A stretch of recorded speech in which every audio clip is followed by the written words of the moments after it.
Un moment marquant dans notre vie, c'est le mariage. Nombreux d'entre vous aurez l'occasion de vous marier et aujourd'hui d'ailleurs, comme modèle, pour se prêter au jeu, j'ai Jessica avec moi. Ça fait plaisir. Aujourd'hui, Jessica se prête au jeu. Elle va jouer la mariée pour nous pour la capsule mariage. Il est important pour un mariage de s'assurer d'avoir à l'agenda un essai maquillage. L'essai maquillage permettra d'établir un lien de confiance entre la maquilleuse et sa cliente. Également, il permet de s'assurer que la technique utilisée est bien celle à laquelle la cliente s'attend. En autre cas, ça servira aussi à l'hydratation de la peau parce que 60% de l'hydratation de la peau aura un résultat sur la finalité du maquillage. Il faut vous assurer que la peau de votre cliente est bien hydratée pour le jour J. Donc peut-être lui suggérer un facial, un masque ou peut-être même un sérum selon votre expertise. Donc au préalable, on s'assure d'avoir fait un bon soin de peau et d'appliquer les bonnes crèmes. Aussi, lors de l'essai maquillage, on s'assure des couleurs que l'on utilisera le jour J. Et pour ce faire, on a pensé vous faciliter la vie. Une petite trousse qui sera pour les rosés et une autre pour les champagnes. Donc vous pourrez déterminer au préalable est-ce que votre cliente est plutôt rosée ou champagne. Dans les deux cas, c'est pour donner beaucoup de lumière à votre mariée. Aujourd'hui, Jessica, c'est une rosée. Merci beaucoup. À l'intérieur de votre trousse, vous avez premièrement le fard paupières longue tenue. Et le plus pâle dans le rosé, c'est le numéro 5. Pour une mine plus précise, vous avez l'aiguisoire à l'embout. L'application se fera à l'intérieur de l'œil. On regarde vers le haut et on applique du coin externe jusqu'au larmier.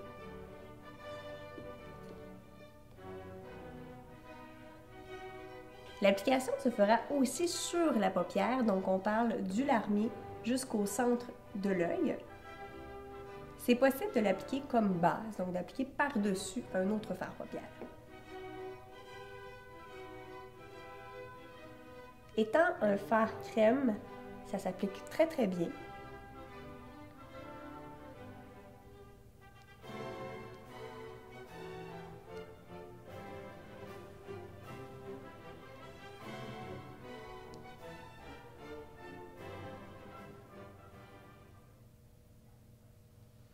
Donc, en ouvrant les yeux, on peut remarquer que l'œil ayant eu du fard numéro 5 est beaucoup plus lumineux que l'autre côté. Je m'affaire à faire l'autre côté.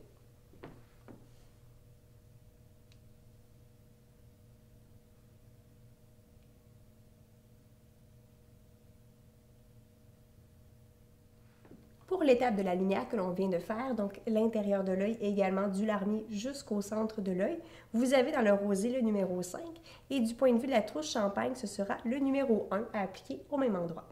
Cette fois-ci, on va procéder avec l'autre application de la couleur un peu plus foncée avec l'autre crayon longue tenue qui est le numéro 4 pour compléter, donc du coin externe jusqu'au centre. Et bien sûr, l'idée est toujours de venir fondre les couleurs ensemble. Donc moi, par la suite, j'ai utilisé le numéro 48 en fard paupières. Vous pourriez utiliser peu importe quel fard paupières pour marier les deux couleurs. Du point de vue de la trousse champagne, toujours dans la même façon de travailler, vous prendriez le numéro 1 du larmier jusqu'au centre. Et par la suite, pour venir compléter, le numéro 3 du coin externe jusqu'au centre toujours. Et si besoin, allez choisir un autre fard paupières pour les fondre ensemble.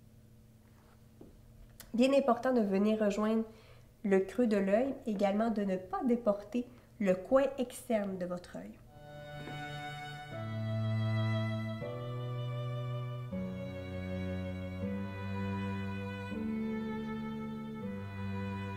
Cette fois-ci, il est important de relier les deux crayons fard paupières longue tenue. Donc avec un fard paupières, vous pouvez par-dessus venir localement ou à l'aide de votre doigt le fondre. Vous assurez de le faire assez rapidement parce que ces fards vont se placer très très rapidement. Donc toujours dans la trousse rosée, j'ai utilisé le longue tenue numéro 5, donc du larmier jusqu'au centre. Et bien sûr, je rappelle que je l'avais appliqué à l'intérieur de l'œil. Également, je suis venue en appliquer du coin externe jusqu'au milieu de l'œil. Et si mon modèle regarde vers le haut, j'ai également appliqué le numéro 5 dans le bas de l'œil toujours.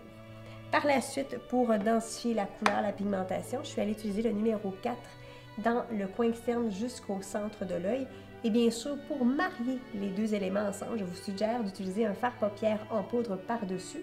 Dans mon cas, je suis venue travailler avec le numéro 48 sur le crayon le plus foncé, le numéro 4. Donc, j'ai marié mes couleurs ensemble. Je suis venue également travailler mon sourcil à l'aide des crayons sourcils duo. Alors, pour mon modèle, j'ai utilisé le numéro 5. Donc, d'une part, vous avez votre mine cire et d'une autre part, vous avez également la poudre qu'on applique par-dessus pour venir fixer le tout. Une fois ce fait, j'ai appliqué un produit qui se retrouve d'ailleurs encore une fois dans votre trousse, qui est en fait le stylo aux yeux doux, qui ne contient aucune huile, aucun parfum, ni aucun agent de conservation, donc sera vraiment plaire à tous les yeux plus sensibles. Le pigment de la couleur est très intense aussi, donc une fois qu'on l'applique, c'est crémeux, c'est facile d'utilisation. Et dans la trousse rosée, c'est le numéro 2, donc je suis venue l'appliquer directement dans le bas de l'œil, du coin externe jusqu'au centre, toujours dans l'optique de garder une ouverture au niveau de l'œil. Question de le fixer, même si c'est une longue tenue, j'ai encore appliqué le fard paupière numéro 48 par-dessus. Par la suite, je suis venue porter l'application sur l'œil. Alors, du coin externe, j'ai fait une application assez large de ma ligne et je suis venue rejoindre jusqu'au larmier, jusqu'à l'intérieur.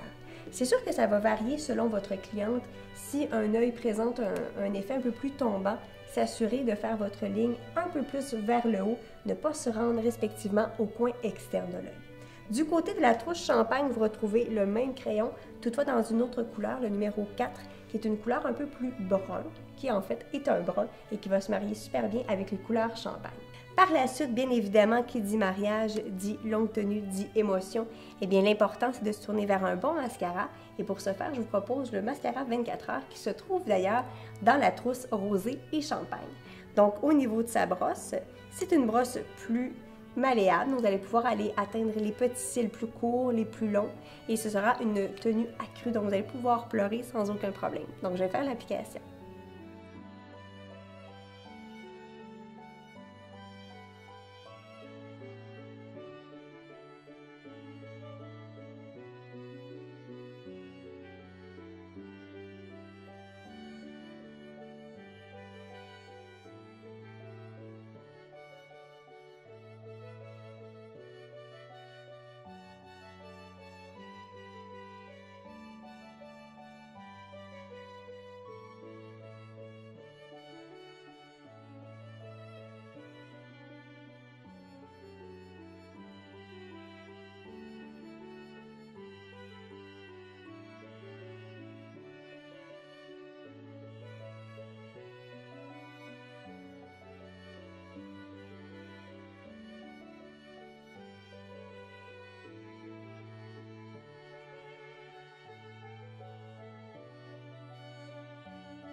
Pour le teint de Jessica, j'ai choisi le fond de teint haute définition numéro 8.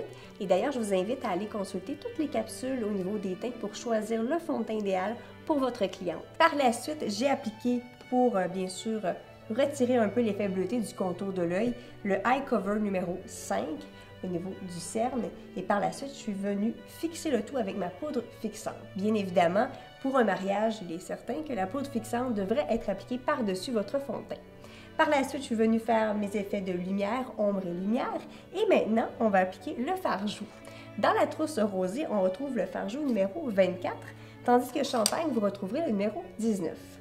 Pour l'application du fard joue, on tient toujours compte de la morphologie de notre visage. On demande à notre modèle de sourire, comme je le fais avec Jessica, et on s'assure de venir appliquer vraiment de la racine des cheveux jusqu'au cœur de la pommette. On peut venir souligner la pommette en appliquant sous la pommette comme ceci. Dans certains cas, si par exemple, lorsque la cliente cesse de sourire, si par exemple le cœur de la pommette finissait par retomber une fois le sourire terminé, vous en venir tout simplement au côté de la pommette. Donc dans le cas de Jessica, on peut le faire de toutes les manières. J'y vais avec le pinceau fard joue Alors on sourit, je débute de la racine des cheveux et je prolonge vers le visage. Toujours important de s'assurer de ne pas déporter le coin externe de l'œil.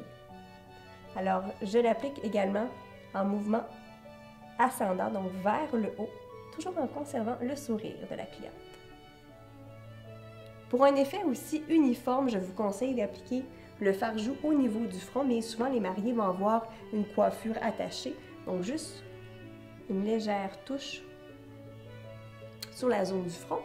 Et même pour donner une uniformité, on peut appliquer un petit peu de fard-joue au niveau du fard paupière.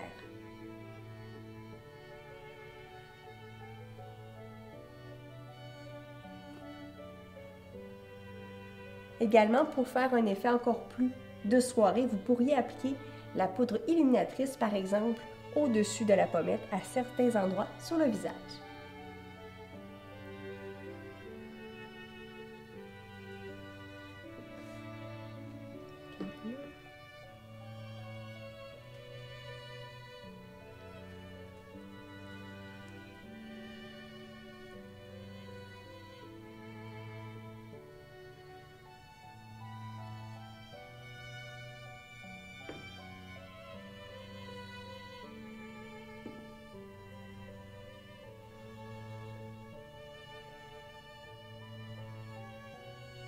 Cette fois-ci, on termine avec les lèvres. Dans notre trousse rosée, nous avons le crayon contour numéro 7 et l'important est de crayonner l'ensemble de la lèvre. Donc, on demande de faire un O avec les lèvres de notre cliente. On s'assure de bien crayonner le haut et le bas du centre de la lèvre.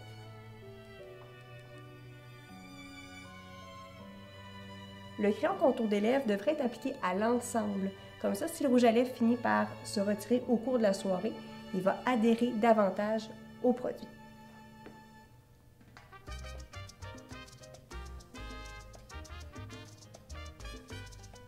Je les lèvres ensemble.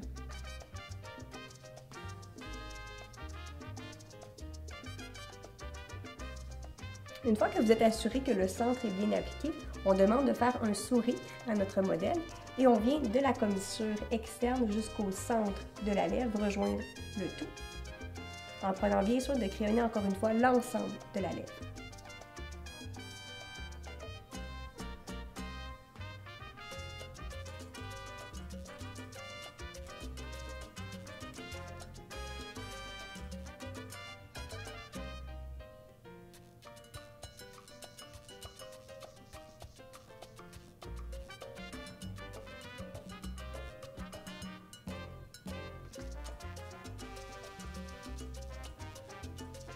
Une fois le crayon bien appliqué, on passe maintenant au rouge à lèvres. Nous avons le numéro 26 dans la trousse rosée et par-dessus, nous apporterons le Soft Kiss Gloss numéro 10 qui est en fait une luminosité par-dessus la lèvre.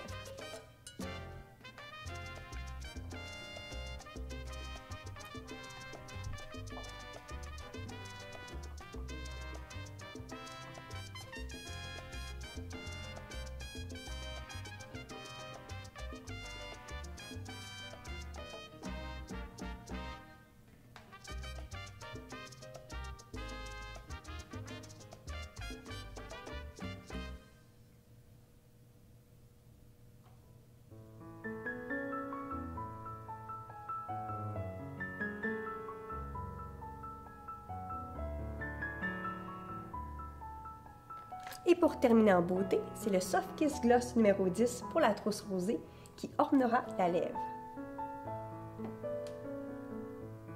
Vous pouvez l'appliquer simplement au centre ou à l'ensemble des lèvres.